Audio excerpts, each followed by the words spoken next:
बातें कभी ना तो भूलना, कोई तेरे खातिर है जी रहा, जाए तू कहीं भी ये सोचना, कोई तेरे खातिर है जी रहा, तू जहाँ जाए महफूज हो, तू जहाँ जाए महफूज हो, दिल मेरा मांगे बस ये दुआ, बातें कभी ना तू भूलना, कोई तेरे खातिर है जी रहा। নিরুদ্বেগ অবিচল গলায় জবাব দিল রিচার্ড। তারপর নিজের কোট খুলে দ্রুত এলিজাবেথের কোমরে শক্ত করে বেঁধে দিল। ততক্ষণে দুজনেই ক্লান্ত, রক্তশূন্য। এলিজাবেথ ঢলে পড়ল রিচার্ডের বুকে। রিচার্ড নিজেও আর দাঁড়িয়ে থাকতে পারছে না, কাঁধ থেকে থেমে থেমে ঝরছে রক্ত। সে এলিজাবেথকে বুকের সঙ্গে জড়িয়ে ধরে ধীরে ধীরে বসে পড়ল। তারপর তাল রাখতে না পেরে শুয়ে পড়ল মাটিতে। এলিজাবেথের চোখের পাতা ভারী হয়ে আসছে। শেষবার জ্ঞান হারানোর আগে ফিসফিস করে বলে গেল, জানোয়ার। শুধুই তোর? চেতনা হারালো এলিজাবেথ। ব্যথায় রিচার্ডের মুখ নীলছে বর্ণ ধারণ করেছে। রিচার্ড এলিজাবেথের মাথাটা বুকের সঙ্গে জড়িয়ে ধরে নিঃশব্দে একটা চুমু খায় ওর চুলের মাঝে। তারপর কাঁপতে থাকা হাতে পকেট থেকে ফোনটা বের করে ন্যাশর নাম্বারে ডায়াল করে। কল রিসিভ হতেই ওপাশ থেকে ন্যাশর উৎকণ্ঠিত কণ্ঠ ভেসে আসে। বস, আপনি ঠিক আছেন? আমরা আপনার কমান্ডার অপেক্ষায় আছি। মিস এলিসার অবস্থা ভালো না, হসপিটাল থেকে বারবার ফোন আসছে। আপনি কি সুস্থ আছেন বস? রিচার্ডের দৃষ্টি ঝাপসা হয়ে আসে। চারপাশ ঘন অন্ধকারে ঢেকে যায়। অজ্ঞান হওয়ার আগ মুহূর্তে সে ফিসফিস করে বলল শুধু, ম্যাসো, রেস্কিউ আস। ওর পেটে একটা মাইনর ইনজুরি রয়েছে। She needs treatment. Make sure the doctor is female. Come fast, my boys. সহসায় চোখ বন্ধ হয়ে গেল। ইতালির বুকে সবচেয়ে উঁচু সেই বিল্ডিং এর ছাদে পড়ে রইল 3টি নিথর দেহ। নিচে ব্যস্ত শহর, আলো, শব্দ, গাড়ির হর্ন, অথচ কেউ টের পেল না তাদের নিঃশব্দ পরিণতি। কেউ জানল না মিনিস্টার তাকবির দেওয়ান ফাঁকি দিয়ে চলে গেছে। কেউই জানল না কিভাবে এলিচার্ড রক্তে ভেজা ভালোবাসে একে অপরের বুকে ঢলে পড়েছিল। মিনিট কয়েক বাদেই হেলিকপ্টারে পাখার গর্জন শোনা যায়। শীততাপ নিয়ন্ত্রিত কেবিনের সামনে বিমূর্ত মূর্তির মতো স্থির হয়ে দাঁড়িয়ে আছেন মিস এলিসা। স্টেনলেস স্টিলের দরজার ফাঁকে বসানো কাচের ক্ষীণ রেখা বেয়ে একদৃষ্টিতে তিনি তাকিয়ে আছেন শয্যাশয়ী এলিজাবেথের দিকে। গুলির আঘাত এলিজাবেথের দেহে বড় ক্ষতি না করলেও অদৃশ্য এক সর্বগ্রাসী ভাইরাস তার শরীরকে করে তুলেছে প্রায় নিষ্ক্রিয়। সেই সাথে এক অমোঘ বাস্তবতা, লকড-ইন সিন্ড্রোম জড়িয়ে ফেলেছে তাকে এক ভয়াবহ নিস্তব্ধতায়। এলিজাবেথ এখন এক জীবন্ত কল্পনাপটের বাসিন্দা, যেখানে সে নিজেই চায় না তার জ্ঞান ফিরে আসুক। চিকিৎসা শাস্ত্রের সকল জ্ঞান এখানে অসহায়। চিকিৎসকদের কণ্ঠে অনুচ্চারিত জানান দেয়, পেশেন্টের জ্ঞান ফিরবে কেবল তখনই যখন সে নিজে তা চাইবে। সেই অমাবস্যার ঘন অন্ধকার রাত পেরিয়ে আজ 12 দিন। রিচার্ড এলিজাবেথকে হাসপাতাল আনার পরপরই শুরু হয়েছিল তড়িৎ চিকিৎসা। চিকিৎসাধীন অবস্থায় এলিজাবেথের দেহে ধরা পড়ে এক ভয়ঙ্কর ভাইরাস, যা তাকে বন্দী করে রাখার সময় জেসাম তার শরীরে প্রবেশ করিয়ে দেয়। একই সাথে এক বিস্ময়কর তথ্য সামনে আসে, এলিজাবেথ গর্ভবতী। রিচার্ড নিজেও ছিল গুরুতর অসুস্থ। আগের বার ট্রাক দুর্ঘটনায় মাথায় গুরুতর আঘাত পেয়ে সাময়িকভাবে অসুস্থ হলেও হঠাৎ করেই ঘটে মস্তিষ্কে রক্তক্ষরণ। টানা 11 দিন পর তার জ্ঞান ফেরে। আর জ্ঞান ফিরে যখন জানতে পারে এলিজাবেথ গর্ভবতী, নিজেকে পাগলের মতো আঘাত করেছিল সে। যদিও সেদিন রিচার্ড এলিজাবেথের পেটের পাশে শুট করেছিল, গুলিটি মাংস ছেড়ে বেরিয়ে যায় এবং অলৌকিকভাবে গর্ভস্থ শিশুটির কোনো ক্ষতি হয়নি। তবুও রিচার্ডের ভেতরে গুমড়ে মরছিল অপরাধবোধ আর ভয়। যদি এবারও বাচ্চার কিছু হয়ে যেত। ভারী পায়ের ডগডগে পদচ্ছাপে সংবিত ফিরে পায় মিস এলিসা। বুদ্ধি ভ্রংশের মতো স্থির দৃষ্টিতে ঘাট তোলে সম্মুখের সুদীর্ঘ উচ্চতা দাম্ভিক পুরুষটার দিকে তাকাতেই অবলোকন হয় জ্যোৎস্না ভেজা নীল চোখে ধূমায়িত জ্বালামুখের নীরবতা। জড়সড় হয়ে নিজেকে গুটিয়ে নিলেন মিস এলিসা। দীর্ঘদিন চেতনাহীন থাকার পরও সুবলিত অবয়বে নিরন্তর রয়ে গিয়েছে এক ধারালো সুষম সৌন্দর্য অঙ্গ সুষ্টব্যে। এই নিয়ে তৃতীয় সাক্ষাৎ এই মানুষটার সাথে। কোনো এক অজানা কারণে হাঁটুর বয়সী এই মানবকে মিস এলিসা খুব ভয় পান। তার কণ্ঠ গুরুগম্ভীর গলায় উচ্চারিত প্রতিটি ভারিক্কি বাক্য ধারালো বাক্যে ইঙ্গিতপূর্ণ খোঁচা। দৃষ্টিতে অমাবস্যার মতো কালো আগুন, দাঁতে আটা নিঃশব্দ যুদ্ধ ঘোষণা। বুকের সমুদ্র সদৃশ সহনশীলতা, সবকিছুই যেন তলোয়ারের ভারসাম্য প্রতিজ্ঞা। সেই সাথে বাঁকাতে যুক্ত ভারী অপরাধের বোঝা আনত স্নান মুখটিকে আত্মগ্লানিতে আরো পিষে দেয়। মানবটি তৃপ্তির সুরে বিদঘুটে হাসি দিল তার শোকাহত রূপ দেখে। স্বভাবসিদ্ধ কালো পোশাকে আবৃত রিচার্ড চিরচেনা ভঙ্গিতে এক হাত পকেটে গুজে চোখে ইস্পাতের ন্যায় ধারালো আধিপত্য বজায় রেখে বলল, এখানে কেন এসেছেন? শান্তমূর্তি এবার বিষাদের দাগ লেগে থাকা মুখে পুরুষ মূর্তির দিকে তাকালো ছলছলে নয়নে। কণ্ঠে অধীর আকুলতা নিয়ে চাপা কান্নায় কাপা গলায় বললেন, ও আমার মেয়ে। She is my wife and the soon to be mother of our unborn baby. এছাড়া আর ওর কোনো পরিচয় নেই। রুক্ষ গলায় চিবিয়ে চিবিয়ে বলা কথাগুলো বিষমাখা তীরের মতো গিয়ে বিঁধল মিস এলিসার পাঁজরে। তবুও সে নির্বাক। সে যা করেছে তারপর তার আর প্রতিবাদ করার মতো এক বিন্দুসম জায়গা নেই। নতমুখে স্রেফ বললেন, আমার বুকে শুট করতে তোমার হাত একটুও কাঁপলো না? রিচার্ডের সপাট চোস্ত জবাব, আমার ওয়াইফের জীবনের কাছে আপনি কিছুই না, জাস্ট নাথিং। সেজন্য আমাকে শুট করে দিলে? একটুও হাত কাঁপেনি? ভাবনি তোমার এই কাজে পরবর্তীতে ওর রিয়াকশন কেমন হবে? রিচার্ড বামে ডানে মাথা লুকালো, ঠোঁটের কোণে ক্রূর হাসি টেনে বলল, একটুও কাঁপেনি। বরং আপনাকে না মারলে আমার বউ মরে যেত। শাশুড়ি মরলে কিছুই আসবে যাবে না, উল্টো বউ মরে গেলে অনেক কিছু হবে। আমি বাঁচতে পারতাম না। আর সবচেয়ে বড় কথা, আমার ভালোবাসা, সেটা আপনাকে মারা ছাড়া আমার কাছে আর কোনো অপশনই ছিল না মিস এলিসা। সম্পর্কে আমি তোমার শাশুড়ি হই। ওহ, জাস্ট ফাক অফ মিস এলিসা। অপমানে থিতু হয়ে পড়ল মিস এলিসার মুখখানা। যদিও সে সম্মানের যোগ্য না। যেখানে সম্মানের স্থান অর্জন করা হয়নি সেখানে সম্মান আশা করা বোকামি। কি হলো, এখনো এখানে দাঁড়িয়ে আছেন কেন? আপনাকে এখনো মুক্ত রেখেছি বলে বেশি বার বাড়বেন না মিস? নতুন কোনো মতলব বাড়ছেন? কট্টর প্রশ্নবাণে দ্বিধাজড়িত চোখ দুটো ঘোর বিস্ময় নিয়ে তাকালো রিচার্ডের বাজপাখির মতো শানালো দৃষ্টিতে। থমথমে কণ্ঠে বললেন, এখন আমি আমার ভুল বুঝতে পেরেছি। তা অন্যের কথার মাঝে দাড়ি বসিয়ে রিচার্ড নিজে বলতে শুরু করলো, ভুল বোঝাবুঝির চ্যাপ্টার বাদ দিলাম। আপনার হাতে আর মাত্র সময় 4 মাস। নেহাত আমি আমার ওয়াইফকে কথা দিয়েছি ওর জন্মদিনে সব থেকে বেস্ট গিফট দেবো আমি। নইলে এতক্ষণে আপনাকে আমি আমার বোকা হরিণী জানবেও না তার জন্মদিনের সবচেয়ে বেস্ট গিফটটা কতটা ভয়ঙ্কর। খবরদার বলে দিচ্ছি, ও যেন এসবের ব্যাপারে কিচ্ছু না জানে। আমাদের চুক্তি অনুযায়ী ওর জন্মদিনের পর যেন আপনার ছায়া আর আমাদের ওপর না পড়ে। কোথায় গিয়ে সুইসাইড করবেন, দ্যাটস ইয়োর চয়েস। আমি মারলে আপনার মৃত্যুটা খুবই নৃশংস হতো, তাই ব্যাপারটা সহজ করে আপনার হাতেই তুলে দিলাম। মিস এলিসা চোখের কোল ছাপিয়ে শ্রাবণের ধারা নামল। তাকে এখন দাঁড়িয়ে থাকতে দেখে আপাত ক্ষোভে গজগজ করে উঠল রিচার্ড। তেজালো ক্ষিপ্ত স্বরে বলে উঠল, আপনার শরীরে কেবল আমার স্ত্রীর রক্ত রয়েছে বলে বেঁচে গেলেন, নয়তো আপনার স্থান এতক্ষণে 3 হাত মাটির নিচে হতো। সামনে থেকে সরুন, আপনাকে এই মুহূর্তে পিষে ফেলতে ইচ্ছে করছে। রিচার্ড কায়নাত কাউকে জবাব দেওয়ার প্রয়োজন মনে করে না। ওর চোখে আমার প্রতি ঘৃণা মানিয়ে যায়, কিন্তু অন্য কারো সামনে ভেঙে পড়বে তা রিচার্ড কায়নাত কখনো কোনোভাবেই সহ্য করতে পারবে না। দয়া করে বেরিয়ে যান। আমার স্ত্রী আর অনাগত সন্তানের ওপর আপনার অশুভ ছায়া পড়ুক, তা আমি কখনোই চাই না। এরূপ তীব্র কটাক্ষে বাকরুদ্ধ হয়ে গেলেন মিস এলিসা। আর এক মুহূর্ত দাঁড়ালেন না সেখানে। ঝরঝর করে কাঁদতে কাঁদতে ছুটে বেরিয়ে গেলেন। সত্যের মুখোমুখি দাঁড়াতে না পেরে এলিসা পালিয়ে গেলেও এখনো অজানা রয়ে গেছে বহু সত্য। কারণ গল্প তো এখনো শেষ হয়নি। মিস এলিসা কিভাবে জেমসের কাছে এলেন? একজন মানুষ সবচেয়ে বেশি দুর্বল থাকে তখনই যখন সে নেশাগ্রস্ত। লারা যখন রিচার্ডের জন্য উন্মাদ হয়ে উঠেছিল, সেই সময় জেমস শত্রুতা ভুলে এক প্রকার মাথা নত করে ফাদারের কাছে যায়। সেদিন দুজনে একসঙ্গে অনেক ড্রিঙ্কস করে। ফাদার অতিরিক্ত নেশাগ্রস্ত হয়ে জেমসকে মিস এলিসার কথা বলেন, জানিয়ে দেন সেই মাটির নিচের গোপন ঘরের অবস্থানও। এরপর ফাদারের মৃত্যু ঘটে। অন্যদিকে রিচার্ড একে একে জেমসের সবকিছু ধ্বংস করে দিচ্ছিল। ঠিক সেই সময় জেমস নিঃশব্দে সুকৌশলে মাটির নিচ থেকে মিস এলিসাকে উদ্ধার করে নিয়ে আসে নিজের কাছে একটি ভিন্ন খেলায় নামার জন্য। 2.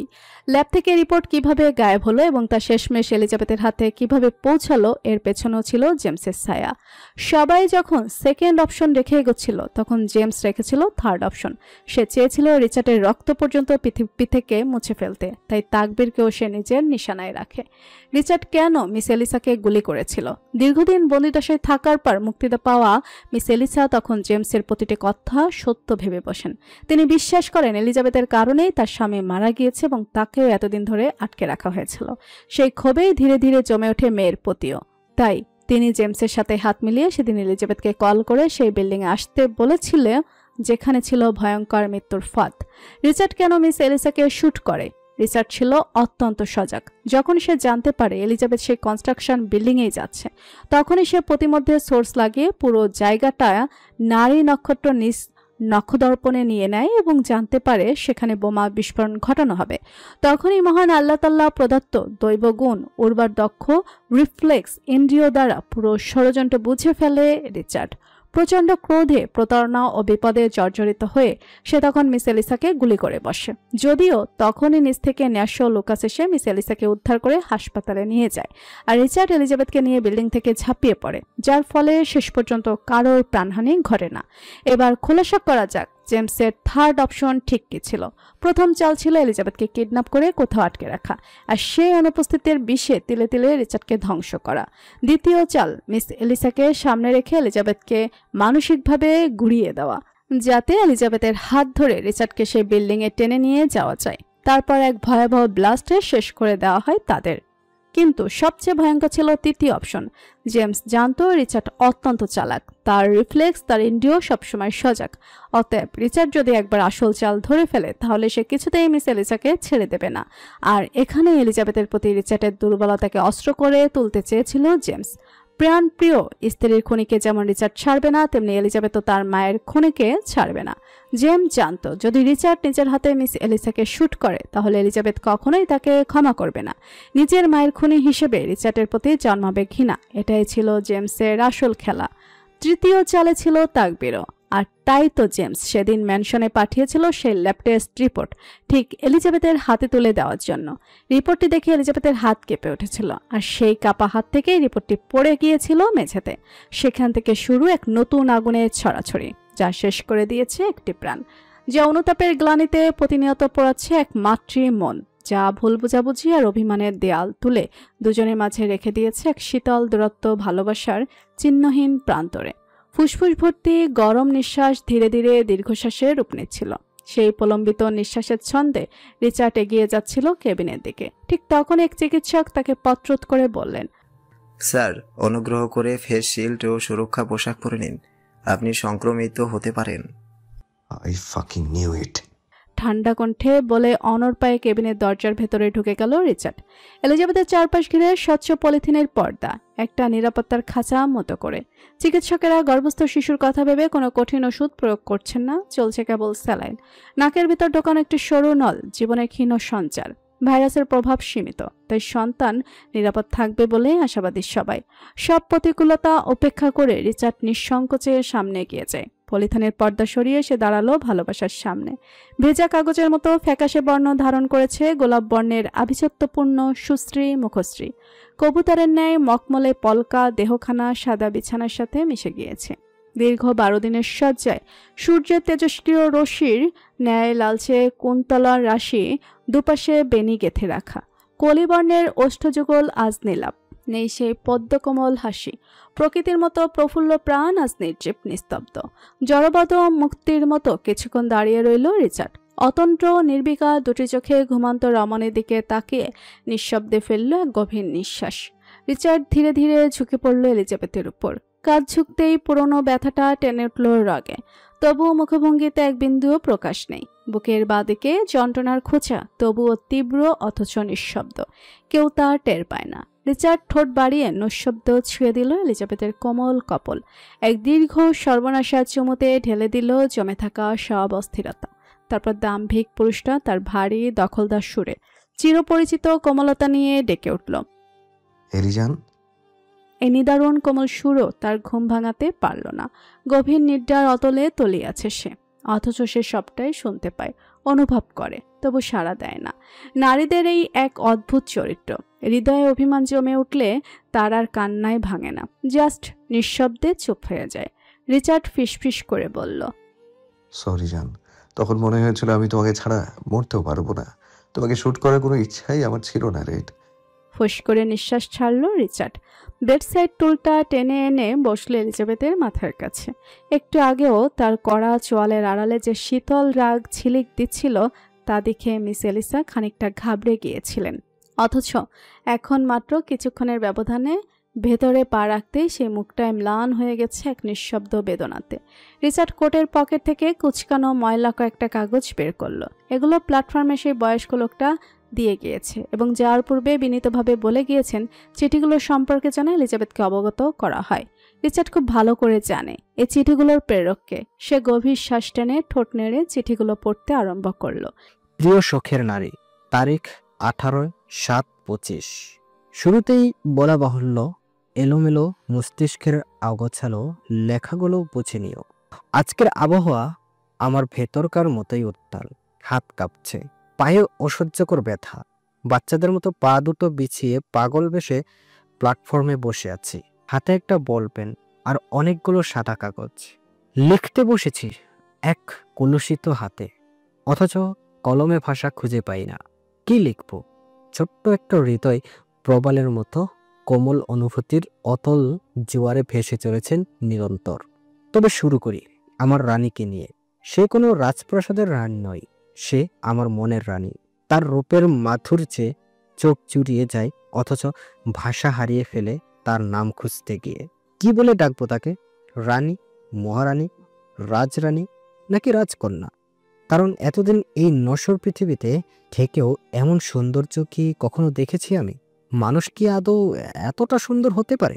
আমার উত্তর সোজা, এক বাক্যে, না। আমার এলোকেশের রূপ যেন স্বর্গের এক অপার্থিব উপহার। তো আজ এমন একজন মানুষের জন্য চিঠি লিখব যার হৃদয়ের কুঞ্জবনেও আমি নেই, কখনোই ছিলাম না, অথচ আমার সেটাই সে ছাড়া পাইল না। তাকে যতটা দিয়ে গেলাম সে ততটাই এড়িয়ে গেল। কত স্নিগ্ধ তুমি, কত ধূর্ত তুমি, কি নিদারুণভাবে আমায় এড়িয়ে যাও তুমি। স্রষ্টা সাক্ষী, আমার ভালোবাসায় ছিল না কোনো কমতি, তবুও পরিশেষে হলো আমার প্রাপ্তি। ভালোবাসায় খুঁয়ে খুঁয়ে আজ কি ভয়ঙ্কর ক্ষতির সম্মুখীন নামি, তবুও নেই আফসোস। ভালোবাসায় হয় না লাভ ক্ষতির বিজনেস। এলোকেশী, তুমি সেই নারী যাকে দেখার পর আর কারো দিকে নজর যায়নি। তোমার আগমন ছিল সুনামের ঝড়ের মতো, যার তাণ্ডবে বিষাক্ত কষ্টে ভেঙে গেলে আমার একত্রিত বছরের নির্ভরযোগ্য গড়ার হৃদয়। সঙ্গী হতে চেয়েছিলাম, অথচ পরিণত হলাম তার ভালোবাসার নিঃশব্দ ব্যথিতর রাজ সাক্ষীতে। এলোকেশী, এলোকেশী, তোমার পরশে আমার প্রাণ পাথর হয়েও গলে গেলে, তবে আমার নিঃস্বার্থ ভালোবাসায় তোমার মন গলল না কেন? যতটা আমি দিয়েছি ততটাই তুমি এড়িয়ে গেলে, তবু কেন তোমার হৃদয়ে আমার স্থান হলো না এলোকেশী? কতজনে চেয়েও পাইনি, আর তুমি পেয়েও পায়ে ঠেলে দিলে অন্যের আশায়। যাকে ভালোবাসি তাকে হারালাম, যে ভালোবাসে তাকে যন্ত্রণায় পুরাইলাম। সহজ ছিল না তোমাকে অন্য কারোর সাথে দেখা, তবুও দেখতে হয়েছে। দেখলে আফসোস বাড়ে, এমন কিছুর দিকে তাকাতে নেই, কিন্তু তোমার বেলায় তা আমি মানতে পারতাম না এলোকেশী। এলোকেশী, আমি জানি এই দুনিয়ার মানুষের কাছে আমি খুবই ঘৃণিত এক ব্যক্তি। পরপুরুষের স্ত্রীকে পাগলের মতো ভালোবেসেছি আমি, কিন্তু কি করব বলো? ভালোবাসার উপর তো আর কারোর হাত থাকে না। তোমাকে ভুলে যাওয়ার ক্ষমতা থাকলে আমি সত্যি ভুলে যেতাম, বিশ্বাস করো এলোকেশী। তবে আমি যে বড্ড দুর্বল, না পাওয়া প্রেমে মৃত্যু অনিবার্য জেনেও যেমন জন্ম নিলাম, তেমনি তোমাকে পাবো না জেনেও তোমাকে চাইলাম, কিন্তু ভাগ্য আমার সঙ্গে ছিল না। তোমাকে পাওয়ার জন্য যে যুদ্ধে আমি নেমেছিলাম, যুদ্ধের শেষ প্রান্তে এসে দেখি শত্রুপক্ষের মহারানী তুমি। কি সৌভাগ্য আমার, বুঝলে এলোকেশী? আমি হলাই ভৃঙ্গরাজ। সবচেয়ে অবহেলিত ফুল হচ্ছে ভৃঙ্গরাজ, তবুও সে কত সুন্দর হেসে থাকে সর্বদা, তেমনি আমি হেসে গেলাম, অথচ আমার ভেতরটা দেখলো না কেউ। তোমার নিষিদ্ধ শহরে আমি কেবল প্রবেশ পথের অনুসন্ধানকারী ছিলাম। জীবনের আকাশে তুমি শুকতারা হয়ে ধরা দিয়েছিলে, আর প্রতিবারই হাত বাড়িয়ে তোমায় ছুটে গিয়ে শুধু হেরে ফিরেছি। আমি হয়তো তোমার জীবনের সেরা মানুষ নয়, কিন্তু একদিন তুমি আমার নাম শুনে হেসে বলবে পাগলটা অন্যরকম ছিল। তোমার জন্য ভীষণ মায়া হয়ে এলো কেশি। তুমি এমন একটা মানুষ হারালে যার উদ্দেশ্যই ছিল কেবল তোমাকে ভালোবাসা। অবুঝের মতো কথা বলছি না, হ্যাঁ বলছি, ভালোবাসার জোর থেকেই বলছি। আচ্ছা এলোকেশি, মনের শব্দ তো আরশ পর্যন্ত পৌঁছে যায়, আর তুমি আমার ঠোঁটের শব্দগুলো বুঝলে না। আমার গোটা এক জীবনের আফসোস সবাই জানলো, শুধু তুমি জানলে না ঠিক কতটা ভালোবেসেছিলাম তোমায়। তোমাকে একজন পেয়েছে মানে আরেকজন কত বিভৎসভাবেই না হারিয়েছে। এই জন্মের সবচেয়ে বড় ভুল ছিল তোমাকে ভালোবাসা। পরের জন্ম বলতে যদি কিছু থাকে, আমি সেই ভুল আবারও করতে চাই। আজ এই পর্যন্ত এলোকেশি। বৃষ্টির টুপটাপ শেষের বিন্দু এসে পড়ছে ব্যান্ডেজের ওপর। রক্তের চুপ চুপ দাগ ফুটে উঠেছে তাতে। ব্যথা এমন গভীরে ঢুকে গেছে আর বসে থাকা যায় না। আজ উঠেই পড়লাম এলোকেশি। তারিখ 19/7/25। যদি সেদিন জানতাম ওটাই ছিল আমাদের শেষ দেখা, তোমাকে আমি আর দেখতে পাবো না, বিশ্বাস করো এলোকেশি। বুক চিরে তোমাকে লুকিয়ে রাখতাম, হতাম একটু কঠোর, জোর করে হলেও রেখে দিতাম। কষ্ট পেতে কার ভালো লাগে বলো? তোমার শূন্যতা এখন প্রতিটি হাড়ে ব্যথা হয়ে বাঁচায়। এলোকেশি, তুমি কোথায়? ফিরে এসো একটিবার। আমি যে বড্ড একা, আমাকে বাঁচাও, আমি আস্তে আস্তে মরে যাচ্ছি। তারিখ 20/7/25। এই ব্যস্ত শহরে সবই মিলে, চায়ের ধোয়া, সিগন্যালের শব্দ, জেগে থাকা বিলবোর্ড, সব সব শুধু আমার এলোকেশির দেখা মেলে না। শেষ রাত, আজানের ধ্বনি শোনা যায় না এই শহরে, কিন্তু বাজারের ভেতরে হাহাকারের শব্দে আমার ঘুম আসে না। তুমি কোথায় এলোকেশি? আর ঠিক কতটা অপেক্ষা করলে একবার, মাত্র একবার দেখা পাবো তোমায়? তারিখ 20/7/2025। জানো এলোকেশি, আজ না ওরা আমাকে খুব মেরেছে। তোমার পোস্টার ছাপানোর সময় একজনের সাথে ধাক্কা লাগে। আমার তো একটা পা নেই, ঠিকভাবে হাঁটতে পারি না। ধাক্কাটা ভুলবশত হলেও লোকটা ছিল উঁচু শ্রেণীর, নাক উঁচু, বদমেজাজি। বুট জুতোর আঘাতগুলো যখন আমার চোয়ালে এসে পড়ছিল, তখন আমার শুধু একটাই কথা মনে হয়েছিল, আমি বোধহয় তোমাকে আর দেখতে পাবো না। আমার বা হাতের কনিষ্ঠ আঙ্গুল ভেঙে গিয়েছে এলোকেশি, তবু আমি থেমে থাকবো না। তোমাকে আমি খুঁজে বের করবই। আজ রাতটা হয়তো না ঘুমিয়ে পার করতে হবে। পায়ে হাতে অসহনীয় ব্যথা, গায়ে জ্বর। প্ল্যাটফর্ম থেকেও আজ বের করে দিয়েছে একজন পুলিশ। আচ্ছা এলোকেশি, ভাগ্য যদি আগে থেকে নির্ধার করা থাকে, তবে কেন আমাদের ভুল মানুষের সাথে দেখা হয়? রিচার্ড থামল। অজানা কারণে তার চোখ রক্তিম হয়ে উঠেছে। সে সঙ্গে সঙ্গে ফোন বের করে কিছু একটা করলো। পরপর কয়েকবার দম নিয়ে আবারও পড়তে শুরু করলো। তারিখ 21/7/2025। ভোর 5টা। তুমিও চাইলে না, আমিও আর পিছু নিলাম না, কিন্তু ভুলতেও পারলাম না। তুমি তুফানের মতো এসেছিলে আমার জীবনে, আমি নিয়তির মতো থেকে গেলাম পাশে। আবারও বলছি, তোমার জন্য ভীষণ মায়া হয়। তুমি এমন একটা মানুষ হারালে যার উদ্দেশ্যই ছিল কেবল তোমাকে ভালোবাসা। তারিখ 22/7/2025। সময় সকাল 5 ঘটিকা। তোমায় আজও খুঁজে পেলাম না, আমিও ঘুমাতে পারলাম না। তারিখ 23/7/2025। সে যখন পথ চলে, আমার বুকের ঢেউ ওঠে। সে যখন ফিরে তাকায়, আমি থমকে দাঁড়াই। তারিখ 23/7/2025। অংশ নও, তুমিই পূর্ণতা, বিচ্ছিন্ন আমি, চাষ করি শূন্যতা। 23/7/2025। প্ল্যাটফর্মে আজ তুলনামূলক ভিড় কম, সম্ভব বন্ধের দিন আজ। এখন আর আমার দিনক্ষণের খোঁজ নেওয়া হয় না। আজ তোমায় খুঁজতে বের হতে পারিনি এলোকেশি। খুব করে সরি এলোকেশি, তোমাকে কাছে পাওয়ার আরেকটি দিন পিছিয়ে গেল। মধ্যরাত থেকে গায়ে প্রচন্ড জ্বর, তলপেটেও অসহ্যকর ব্যথা। কাল ডাস্টবিন থেকে খাবার কুড়িয়ে খেয়েছিলাম। খাবারগুলো খুব সম্ভবত পচা ছিল, যদিও খিদের তাড়নায় আমাকে নাকে কোনো গন্ধই লাগেনি। আমি তৃপ্তির সাথে খেয়েছিলাম, বলতে পারো বহুদিন পর পেট ভরে খেয়েছি। পায়ের অবস্থা দিনকে দিন খারাপের দিকে যাচ্ছে। না ওষুধ খাওয়া হচ্ছে না, না বিশ্রাম নেওয়া হচ্ছে, শুধু পাগলের মতো ছুটছি। এবার হয়তো পছন্দ ধরবে। কেমন একটা বিশ্রী গন্ধ আসে ব্যান্ডেজের ভেতর থেকে।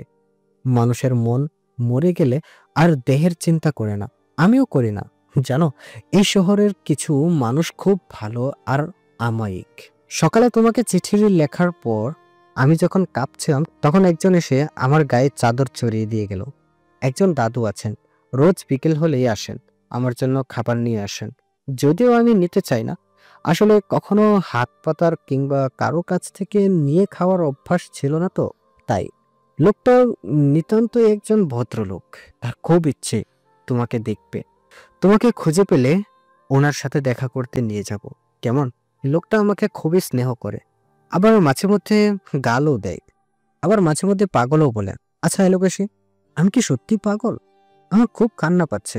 এলোকেশি, সবাই আমাকে কেন পাগল বলে?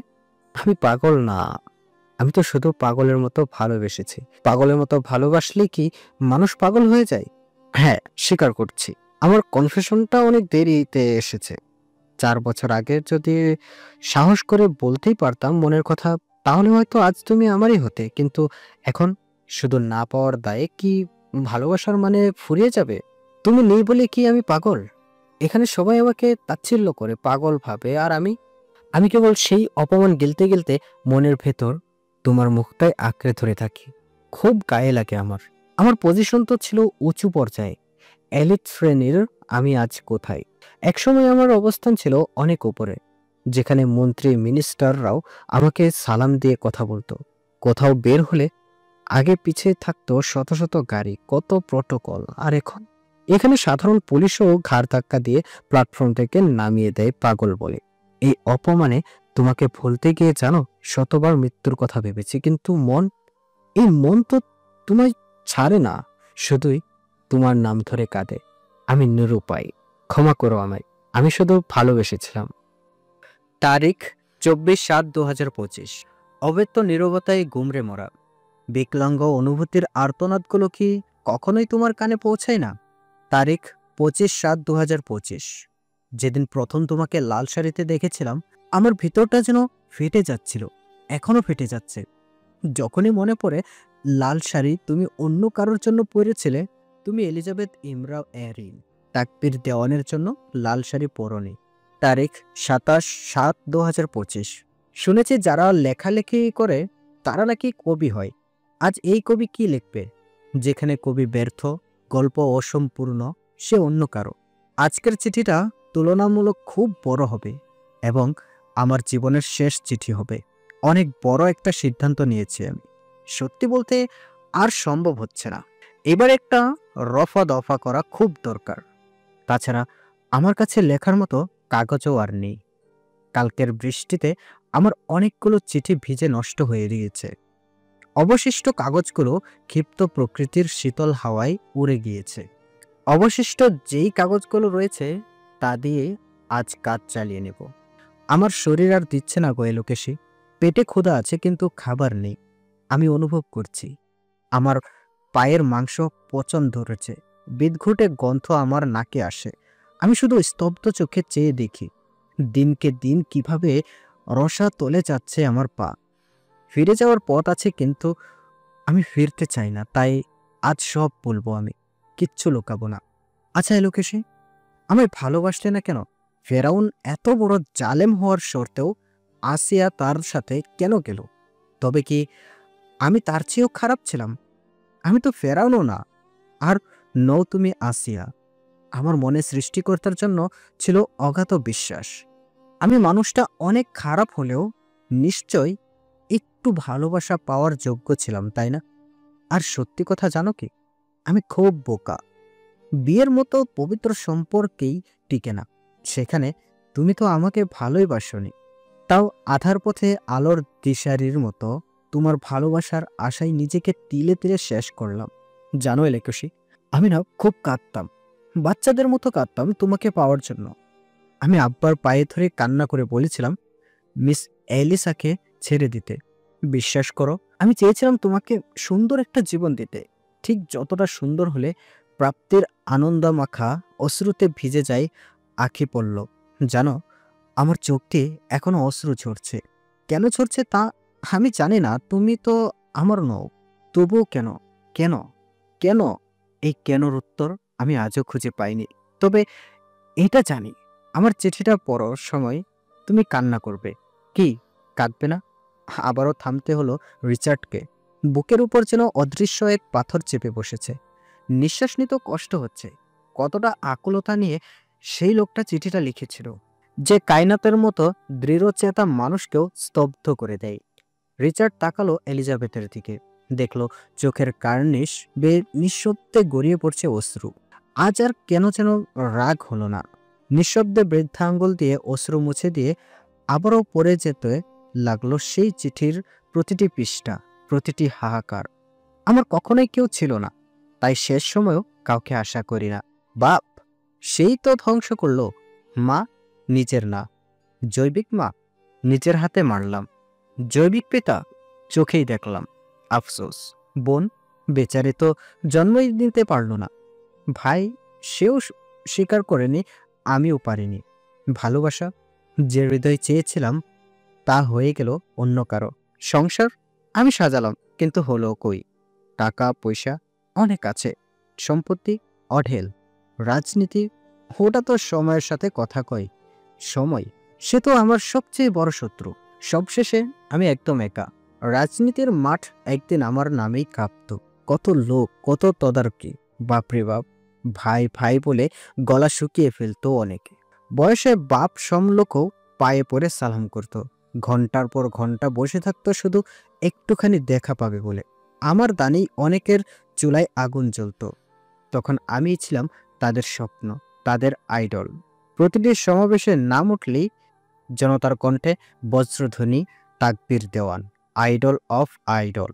আর আজ আমার নামটাও কেউ মনে রাখে না। জানো এলোকেশী, আমার না খুব করে মনে হয় আমি মরলেও কেউ জানাজা পড়বে না, আমার কবরে মাটি দেওয়ার মানুষ থাকবে না। ঠিকই বলেছিল অ্যান্ড্রু কিশোর। আমি কতজনের কত দিলাম, যাইবার কালে একজনেরও দেখা না পাইলাম। রিচার্ড কাগজটা পাশে রেখে দুহাত দিয়ে মুখ চেপে কতক্ষণ বসে রইল। চোয়াল বেয়ে বেরিয়ে আসছে অজানা উত্তাপ। তা কি রাগ, না শোক, না অনুতাপ? নিজেকেই শক্ত করে ধরে কয়েকবার দম টানল সে। তারপর আবারও তুলে নিল চিঠিটা। সত্যি তো, লোকটা জানাজাও পেল না। অনেকগুলো শব্দ ছুড়ে গিয়েছে, হয়তো চোখের জলে, হয়তো বৃষ্টির জলে। সজল চোখে রিচার্ড পড়ে গেল সাদা পৃষ্ঠার মসৃণ জমিনে লেখা হাহাকারগুলো। দেওয়ার খাতায় পৃষ্ঠা ফুরালো। প্রাপ্তিতে একেবারে শূন্য। গোল গোল দুটি ফাঁকা বৃত্ত। তবে জানো, একটা ভালো খবর আছে। প্ল্যাটফর্মে কিছু মুখ চেনা হয়ে গেছে। সেই বৃদ্ধ লোকটা প্রতিদিন এসে গল্প করে। কেউ কেউ খাবার দেয়, কেউ কয়েন ফেলে যায়। কিন্তু আমি তো থাকবো না আর। আমি যে কঠিন এক সিদ্ধান্ত নিয়ে ফেলেছি, তাই আজ গিয়ে উঠলাম। আমার সঙ্গের সাথী কেউ হইল না রে, রইব না আর বেশি দিন তোমার মাঝারে। হায়রে ডাক দিয়েছে দয়াল আমারে। কেন কেউ আমাকে চুজ করলো না এলোকেশে? আমার দিকেই কেন এত অবহেলা? জন্মের পর থেকে যেন আমি ছিলাম এক অতিরিক্ত, না চাওয়া, না মানা, না বুঝে ফেলা এক অস্তিত্ব।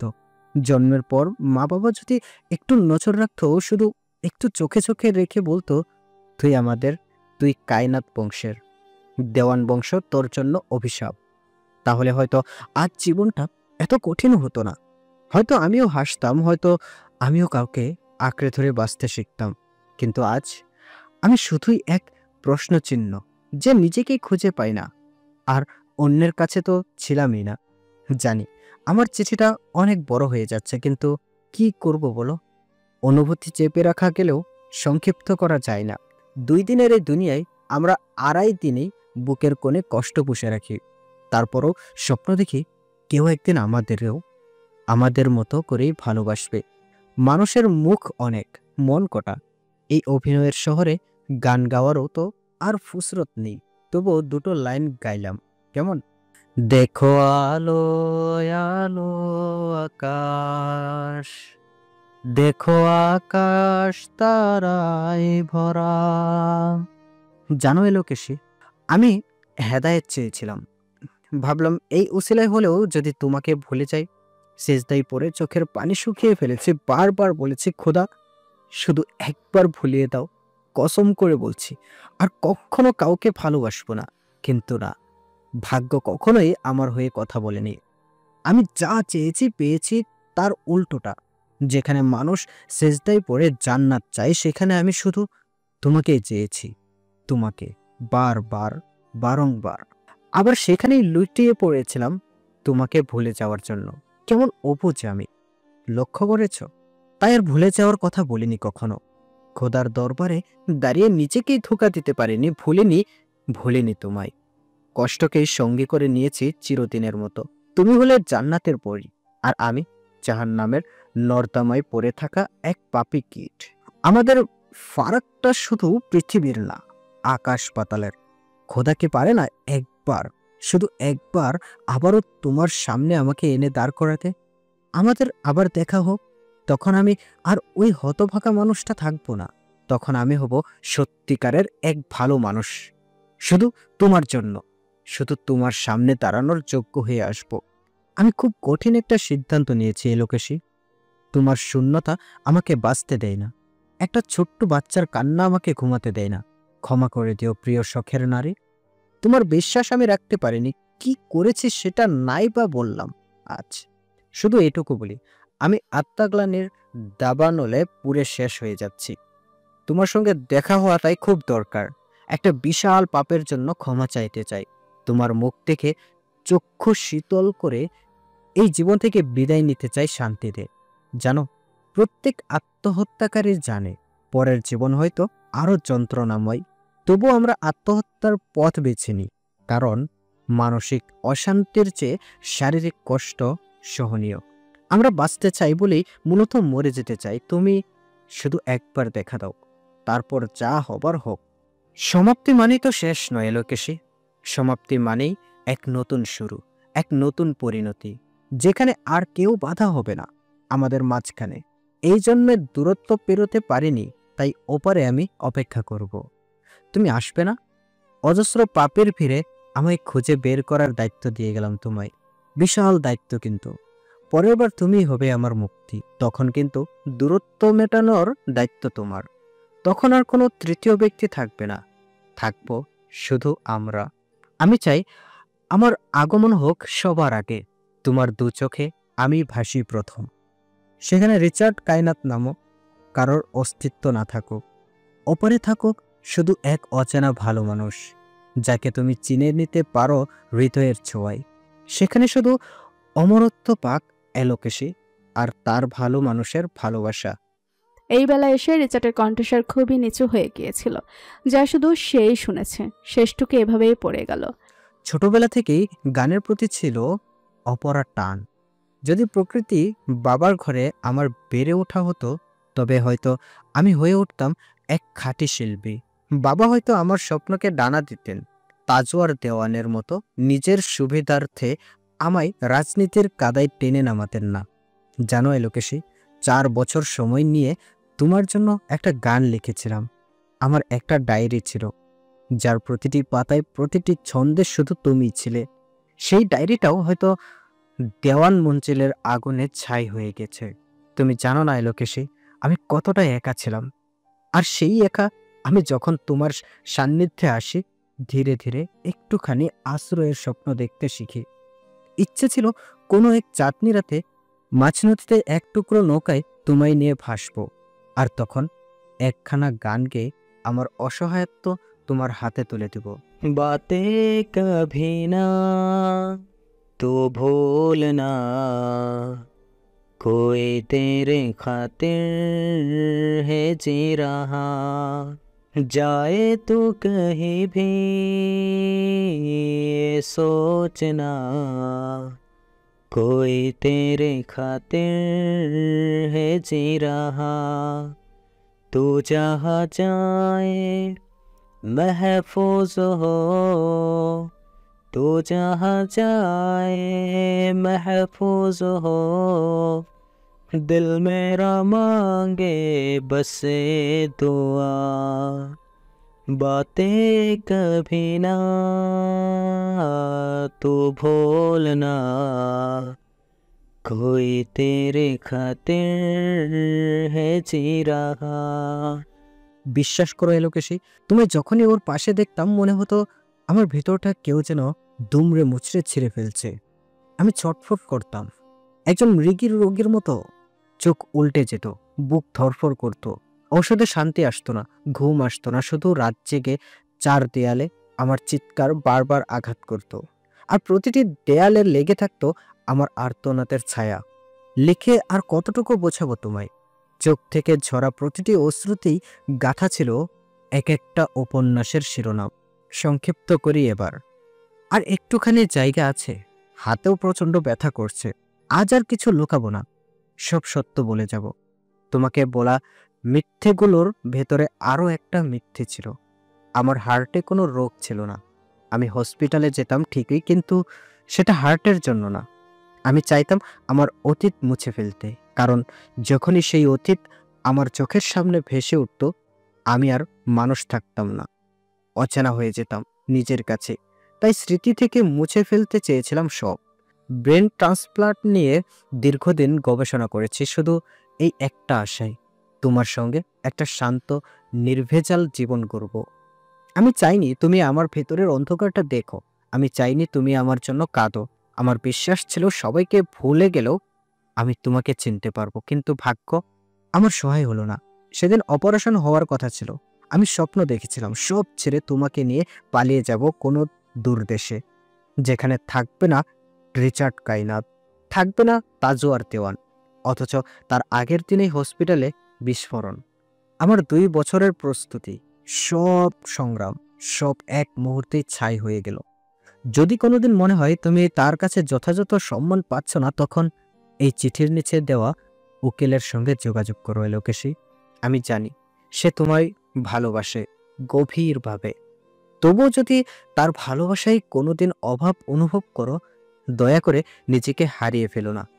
তুমি এক পবিত্র ফুল, যার গায়ে অবহেলার ধুলো লাগা উচিত নয়। আমি আমার ব্যক্তিগত উকিলের কাছে বলে রেখেছি, তুমি গেলে সে তোমাকে সব বুঝিয়ে দেবে। তাকবীর দেওয়ানের সমস্ত সম্পত্তি তোমার নামে করে দিয়েছে লোকেশী। আর হ্যাঁ, ওর শরীরের একটি অংশও তোমার জন্য রেখে গেলাম।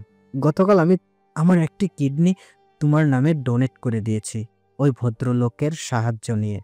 তুমি না জানলেও আমি জানতাম আমাদের ব্লাড গ্রুপ এক।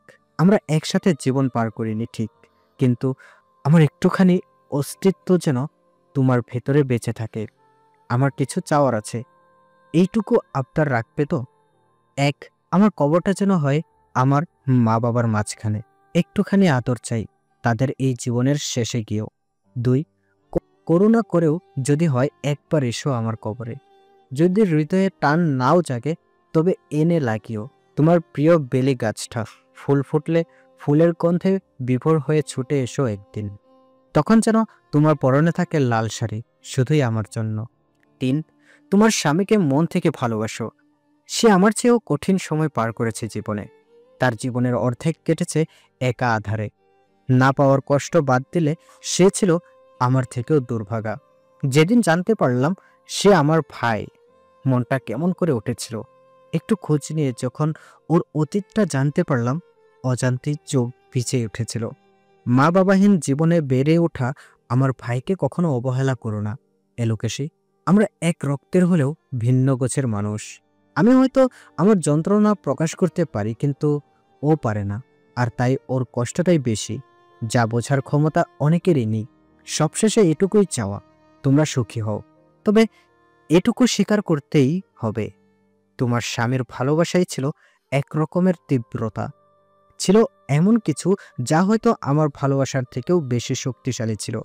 না হলে তুমি তো তার প্রেমে পড়তে না। এই জন্মে আমি সবচেয়ে গভীর শিক্ষা পেয়েছি একটাই, সম্পর্কে তৃতীয় কারো কোনো স্থান নেই। আর সেই সত্যটা তোমার স্বামী আমার নির্মম স্পষ্টতাই শিখিয়ে দিয়েছে। চিঠির শেষ প্রান্তে এসে এই বেহায়া আমি আজও নির্লজ্জের মতো আবারও বলছি, ভালোবাসি, ভালোবেসেছি, ভালোবাসি, ভালোবেসে যাব। হ্যাঁ, আমি ভালোবাসি তোমাকে, ঠিক যতটা তুমি তোমার স্বামীকে ভালোবাসো, ততটাই গভীর নিখাত আমার ভালোবাসাও তোমার প্রতি। তোমার ভালোবাসায় যদি খাদ না থাকে, তবে তাকবীর দেওয়ানের ভালোবাসাতেও এক বিন্দু খাদ নেই। শেষ অনুরোধ, ঘৃণা করো, তবু মনে রেখো আমায়, ভুলে যেও না আমায়। যেমন করে আমরা সুখের দিনে সৃষ্টিকর্তার কৃপা ভুলে যাই। তুমি যখন এই চিঠিটা পড়বে, তখন হয়তো আমি আর থাকবো না।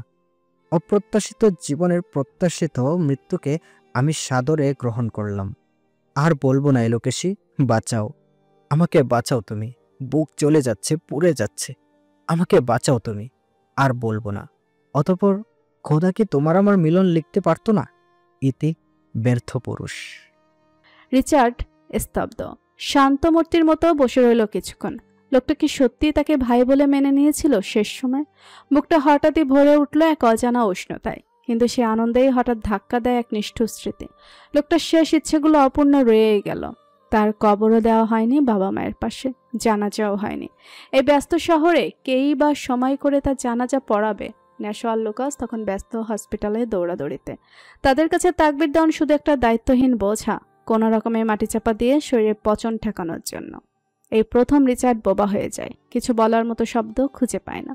শুধু বুকের ভেতর জমে উঠছে এক অসম্ভব অস্থিরতা, যেটা কেবল অনুভব করা যায়, প্রকাশ নয়। হঠাৎ রিচার্ড উঠে দাঁড়ালো, ঝুঁকলো এলিজাবেথের উপর। তার রুক্ষ নাক ঠেকলো এলিজাবেথের কপালে। মেপে মেপে কথা বলা লোকটা হঠাৎ করে ফুঁফিয়ে উঠল কথার শুরুতেই। এলিজাবেথকে নিজের পেশল শক্ত বাহুবেষ্টনে আঁকড়ে ধরে দলা পাকানো কণ্ঠে বলে উঠল, এলিজান, আমার জান, প্লিজ উঠে পড়ো। এই জানোয়ারটা বাঁচবে না তোমায় ছাড়া। হ্যাঁ, আজ বলছি, নিজেকে ভেঙে চুরে বলছি, আমি তোমাকে ছাড়া বাঁচবো না এলিজান। এভাবে বেঁচে থাকার জন্য তোমাকে আমার খুব প্রয়োজন। এত অভিমান করে না রে জান, একটু চোখ খুলে দেখ না, একটা মানুষ কিভাবে তিলে তিলে শেষ হয়ে যাচ্ছে। আমাকে আরেকটা সুযোগ দাও রেড, প্লিজ। আমি নতুন সুন্দর একটা জীবন চাই। আমাদের প্রেম হয়েছে, সংসার হয়নি মিসেস কায়নাত। এভাবে সবটা শুরুর আগে শেষ হতে দিও না। টপ করে দুফোঁটা শীতল অশ্রু গড়িয়ে পড়ল এলিজাবেথের চোখের পাতায়। হ্যাঁ, রিচার্ড কায়নাত কাঁদছে আজ এত বছর পর। অস্বাভাবিকভাবে চিৎকার না করে কাঁদছে এক ভয়াবহ নিঃশব্দে। জীবনের বারবারের ধাক্কায় যে হৃদয়টা একসময় পাথরে পরিণত হয়েছিল, আজ সেই পাথর গলে জল হয়ে যাচ্ছে। সেই হৃদয় একদিন রুষরমণীর কোমল ছোঁয়ায় ফুটেছিল প্রেমের প্রথম ফুল, আর আজ সেই প্রেমী যখন তাকে নির্বাক নিঃসঙ্গতার দিকে ঠেলে দিচ্ছে, তখন রিচার্ড আর নিজেকে ধরে রাখতে পারল না। ভেঙে চুরে নিজেকে তুলে ধরল এক ছিন্ন ভিন্ন বাস্তবতায়। নিঃশেষ শরীরটা শক্ত করে চেপে ধরে বুকের সঙ্গে আর ফোফাতে ফোফাতে কাপা গলায় বলে যেতে লাগলো ক্রন্দনরত স্বরে, তুই ছাড়া আমার ক্ষতগুলো দেখানোর মতো কেউ নেই রে এলিজান, প্লিজ উঠ না, কষ্ট হচ্ছে রে জান, খুব কষ্ট। অভিমানী কন্যা তবুও নড়ল না একচুল। রিচার্ড ছুটে গেল তার পেটের কাছে। যদিও এখনো ভেতরে প্রাণের নড়াচড়া টের পাওয়ার মতো হয়নি, তবুও সে কান পাতল পেটের উপর। চুমু বর্ষিত হতে থাকলো কাঁপতে থাকা ঠোঁট থেকে। পেটে কাত হয়ে মাথা রেখে এলিজাবেথের দিকে তাকিয়ে ভাঙা স্বরে বলতে লাগলো, আমার এরিজ, রিস্কা ইস্কা তোর এখানে আছে জান, তুই চোখ খোল এলিজান। আমি একটা খুব সাধারণ, খুব সুন্দর একটা সংসার চাই। তুই কি খুব রাগ করে আছিস? এতটাও অভিমান? রিচার্ড কায়নাতকে কষ্ট দিতে চাইছিস তুই? ঠিক আছে, ওদের লাগবে না। আমি বাপ হতে চাই না, আমি শুধু তোকে চাই এলিজান, শুধু তোকে। রিচার্ড আজ ছন্ন ছাড়া। কোনো স্বরশব্দ না পেয়ে সে আবারও ছুটে গেল এলিজাবেথের কাছে। পুরো মুখে পাগলের মতো চুমু খেতে খেতে বলতে থাকে, I really love you Red, অনেক ভালোবাসি আমার এলিজান। জান রে, এভাবে আমাকে শেষ করে দিস না। চোখ খোল, আমার সাথে রাগ কর, তবু এভাবে ঘুমিয়ে থাকিস না। ভেতরে কি যে হচ্ছে তা বোঝাতে আমি ব্যর্থ। তুই না বুঝলে আর কে বুঝবে বল? এতেও যখন কাজ না হয়, তখন আর কোনো কুল কিনারা পেল না রিচার্ড। আজ সে বড্ড অধৈর্য। লোকটার হাত থরথর করে কাঁপছে। সে পকেট থেকে রিভলভার বের করে নেচ কপালে চেপে ধরল। অশ্রুসিক্ত চোখে নিস্তব্ধ। আয়েশ করে ঘুমন্ত এলিজাবেথের দিকে তলিয়ে চিৎকার করে বলল, হেই, চোখ খোল, তুই আমাকে ছাড়া মরতেও পারবি না। তুই চলে গেলে আমি কি দিয়ে বাঁচবো? আমার বাঁচার আর কোনো উৎস নেই। বোকা পেয়েছিস আমাকে? আমাকে ফাঁকি দিয়ে চলে যাবি আর আমি নাটক দেখবো? চোখ খোল, নয়তো আমি নিজেকে শুট করব। রিচার্ড কাউন্টডাউন শুরু করে। 1, 2, 3 ঠাস। ন্যাশো আর লুকাস রিসেপশনে দাঁড়িয়েছিল। হঠাৎ গুলির বিকট শব্দে কেঁপে উঠল পুরো ফ্লোর, সাথে তাদের বুকও। তারা দৌড়ে এলো কেবিনের সামনে। কেবিনের কাছে যেতেই পা যেন থমে গেল জায়গায়। যে দৃশ্যটা দেখলো তার কোনো সাধারণ দৃশ্য নয়। রিচার্ড কায়নাত তার ভাইরাসে আক্রান্ত স্ত্রীকে পাজা কোলে নিয়ে বেরিয়ে আসছে। চারপাশের লোকজন আতঙ্কে ছুটছে উল্টো দিকে। একজন নার্স এগিয়ে এসে মুখে মাস্ক চেপে ধরে কাপা গলায় প্রশ্ন করলো, কি এই অবস্থায় আপনি ওনাকে কোথায় নিয়ে যাচ্ছেন? রিচার্ডের কণ্ঠে দুর্দম দৃঢ়তা। আমার ওয়াইফ আমার সাথে তার রাজপ্রাসাদে থাকবে। ন্যাসো আর লুকাস স্থির দৃষ্টিতে তাকিয়ে থাকে রিচার্ডের চোখের দিকে। সেখানে তারা দেখলো অশ্রু। হ্যাঁ, এই প্রথম লোকটাকে কাঁদতে দেখলো তারা, যে লোক বারবার কবরের পাশে গিয়েও কাঁদে না। যে লোক বাবার কবরের পাশে গিয়েও কাঁদে না, সন্তানের মৃত্যুতেও যার চোখ শুকনো ছিল, আজ সে কাঁদছে। অজান্তেই তাদের চোখও ভিজে উঠল। তারা দুজন এগিয়ে গিয়ে ঈগলের ডানার মতো ছায়া হয়ে দাঁড়ালো বসের পাশে। রাজা চলেছে তার অসুস্থ রানীকে নিয়ে রাজপ্রাসাদে, আর দুই অনুগত রক্ষা কবচ নিঃশব্দে তার পাশে হেঁটে চলেছে। প্রেম যেমন ধর্ম জাত কুল কিছুই মানে না, তেমনি এক অতি সাধারণ মেয়ে ভালোবেসে ফেলেছিল এক হৃদয়হীন গ্যাংস্টারকে। তার ভালোবাসা ছিল নিখাদ, নিঃস্বার্থ, এতটাই গভীর যে আরেকজন কোমল হৃদয়ের পুরুষের স্নেহ গলল না তার হৃদয়। কিন্তু প্রেম যখন প্রতিদিন আঘাত হয়ে ফিরে আসে, যখন ভালোবাসার বদলে জোটে রহস্যের পর রহস্য, ছলনা, বিশ্বাসঘাতকতা, তখন একসময় ব্যথাও আর ব্যথা থাকে না। জমতে জমতে সে ব্যথা রূপ নেয় এক ঠান্ডা নিস্তব্ধতায়। এভাবেই আজ এলিজাবেথ ব্যথাহীন। না, সে আর কাঁদে না, না অভিমান করে, না অভিযোগ। মেয়েরা কোমল, তারা শুধু চায় একটু ভালো থাকা, একটু প্রশ্রয়, একটু ঘর।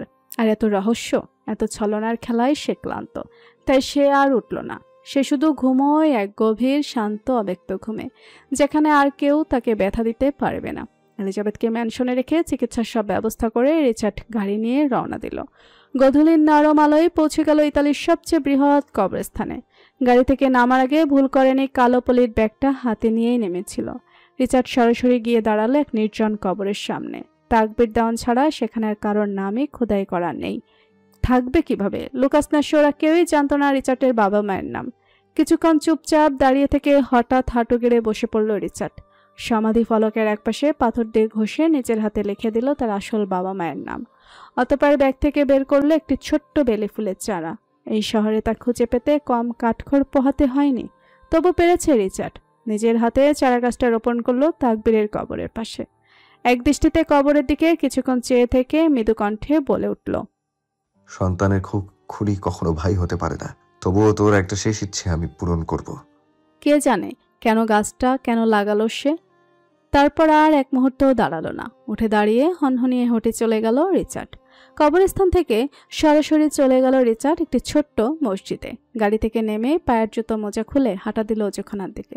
রিচার্ডকে তখন ওভাবে হঠাৎ বেরিয়ে যেতে দেখে ন্যাশোয়াল লুকাসও নিঃশব্দে তার পিছু নিয়েছিল। কিন্তু যখন দেখলো রিচার্ড অজু করে মসজিদের ভেতরে প্রবেশ করছে, তখন আর এগোয়নি তারা। নিজের নিয়মে চলা জবাবদিহির ঊর্ধ্বে থাকা মানুষটা সৃষ্টিকর্তার দরজায় মাথা নত করছে।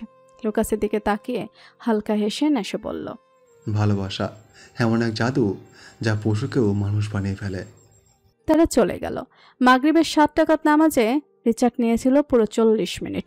যখন মসজিদ থেকে বেরোলো, চারপাশে নিস্তব্ধতা, শুধু বাতাসে প্রতিধ্বনিত হচ্ছিল তার দীর্ঘ মোনাজাতের শেষ প্রার্থনাগুলো।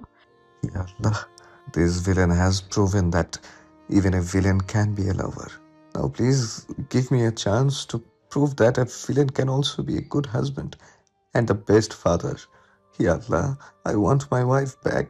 Take my life, but I want her. সব পথ যখন বন্ধ হয়ে যায়, তখনও একটি পথ খোলা থাকে, সেটি হলো খোদার দরবার।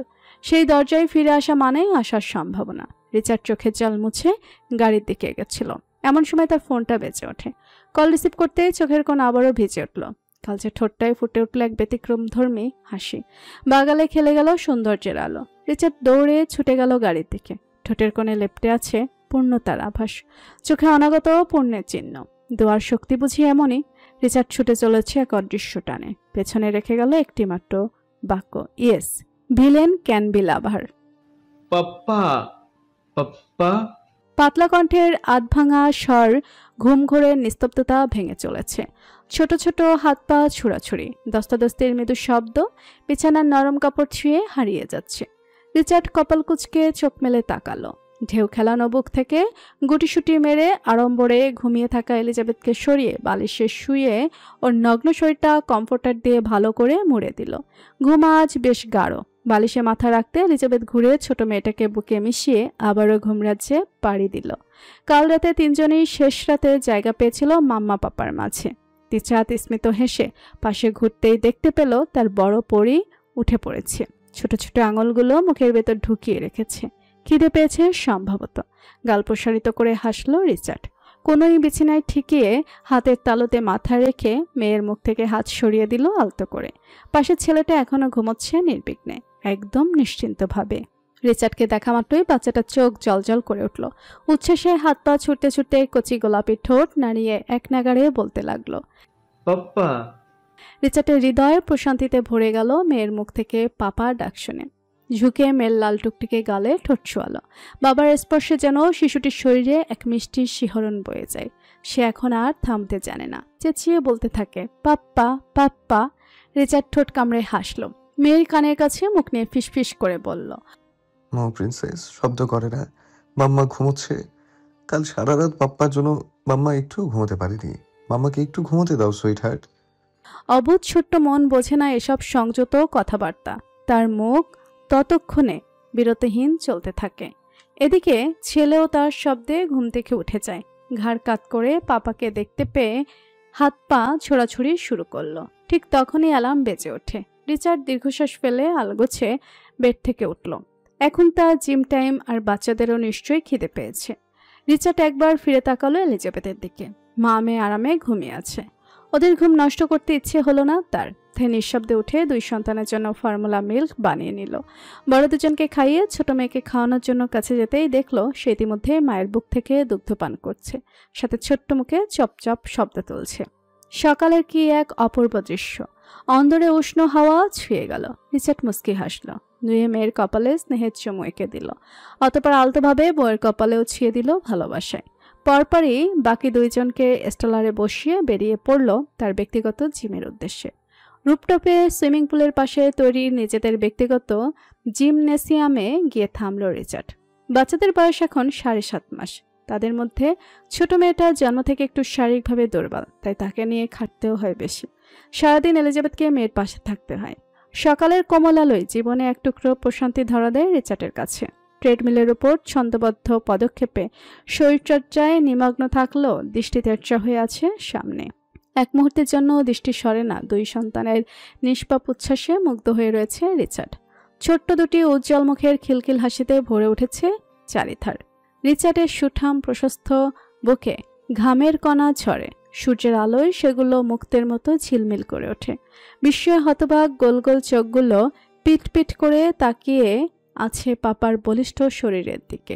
ছেলে ব্যাকুল হয়ে 2 হাত বাড়ায়, যেন এখনই সেও বাবার সঙ্গে দৌড়াতে চায়। রিচার্ড ট্রেডমিল থেকে নেমে সাদা মখমলের তোয়ালে দিয়ে মুখের শরীরে ঘাম মুছে নেয়। অতঃপর সন্তানের আকুল আহ্বানে এগিয়ে যায়। দুজনকে এক ঝটকায় কোলে তুলে নিল। শিশুর আনন্দে হাত পা ছুড়ে, বাতাসে কাঁপে তাদের রিনঝিনে হাসিতে। রিচার্ড আবার ওঠে ট্রেডমিলে। এবার একা নয়, বুকের মাঝে আটকে রাখা তার সবচেয়ে বড় অহংকার, সবচেয়ে গর্বের সম্পদ। সতর্ক পদক্ষেপে দুজনকে দুবাহুতে নিয়ে দৌড়াতে থাকে। বাচ্চারা তো মহা খুশি। তাদের খুশিতে খুশি পাপা। শরীরচর্চা শেষে ওদের নিয়ে রুমে এলো রিচার্ড। পশ্চিমের আকাশে সূর্য তখন তীর্যক রশ্মি ছড়াচ্ছে। সোনালি আভায় ভরে উঠছে ঘর। ব্যায়ামের মাঝে বাচ্চারা ঘুমিয়ে পড়েছে পাপার কোলে। রিচার্ড রুমে এসে দেখল তার ছোট্ট পরীটা তখনও গভীর ঘুমে। মৃদু হাসল সে। বাকি দুজনকেও স্নেহ ভরে পাশে শুয়ে দিল। ঘুমন্ত শিশুদের চেহারায় যেন স্বর্গীয় স্নিগ্ধতা। নিষ্পাপ মুখগুলোয় শান্তির ছাপ। পুরোই নিখুঁত কোনো চিত্রকর্ম। ওরা পেয়েছে মায়ের মতো লাল টুকটুকে গাল, টসটসে পলাশ ফুলের পাপড়ির মতো গায়ের রং। চেহারা বাবার অনুরূপ হলেও ছেলে পেয়েছে মায়ের চুলের ঢেউ। স্বর্ণাকেশ আর মেয়ে দুজন যেন বাপের কার্বন কপি। নীল চোখ থেকে শুরু করে প্রতিটি ভঙ্গিতে রিচার্ডের প্রতিচ্ছবি। রিচার্ড আলতো করে ওদের ছোট ছোট হাতের আঙুলে নিজের আঙুল বুলিয়ে দেয়। উল্টে পাল্টে দেখে মায়া ভরা চোখে।